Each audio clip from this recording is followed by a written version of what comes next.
টানা দ্বিতীয়বারের মতো মেজর লিগ সকারের MLS বর্ষসেরা খেলোয়াড় MVP পুরস্কার জিতেছেন লিওনেল মেসি।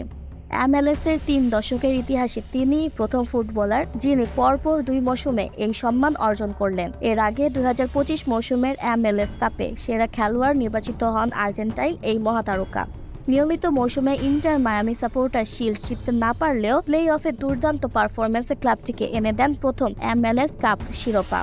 গত রোববার চেলসি স্টেডিয়ামে ভ্যানকুভার হোয়াইটক্যাপসকে 3-1 গোলে হারিয়ে ইতিহাস গড়ে ইন্টার মায়ামি। ফাইনালে দলের 3 গোলের মধ্যে দুটিতেই সরাসরি অ্যাসিস্ট করেন মেসি। শুধু ফাইনাল নয়, পুরো 2025 মৌসুম জুড়ে ছিলেন অনন্য ছন্দে। MLS-এর নিয়মিত মৌসুমে 28টি ম্যাচ খেলে মেসি করেন 29 গোল ও 19টি অ্যাসিস্ট, যা 2024 মৌসুমের 20 গোল ও 16টি অ্যাসিস্টের তুলনায় আরও উন্নত।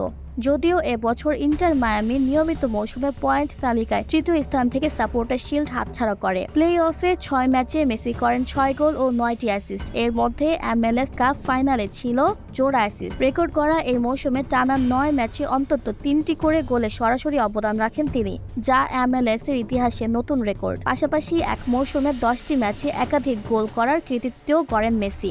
এছাড়া MLS-এর ইতিহাসে প্রথম খেলোয়াড় হিসেবে একাধিক মৌসুমে 2024 ও 2025 অন্তত 36টি করে গোল অবদানে অংশ নেওয়ার নজির গড়ে। 1996 সাল থেকে দেয়া হচ্ছে MLS MVP পুরস্কার, যা ল্যান্ডন ডোনোভার নামে পরিচিত। খেলোয়াড়, ক্লাবের টেকনিক্যাল স্টাফ ও গণমাধ্যমের ভোটে বর্ষসেরা নির্ধারিত হয়। মেসি এই পুরস্কার 2বার জেতা দ্বিতীয় খেলোয়াড়। এর আগে 2বার এটি জিতেছিলেন প্রেকি 1997 ও 2003। এবছর ভোটাভুটিতে মেসি বিশাল ব্যবধানে পেছনে ফেলেছেন সান দিয়েগো এফসির অ্যান্ড্রেস ডিয়ারকে।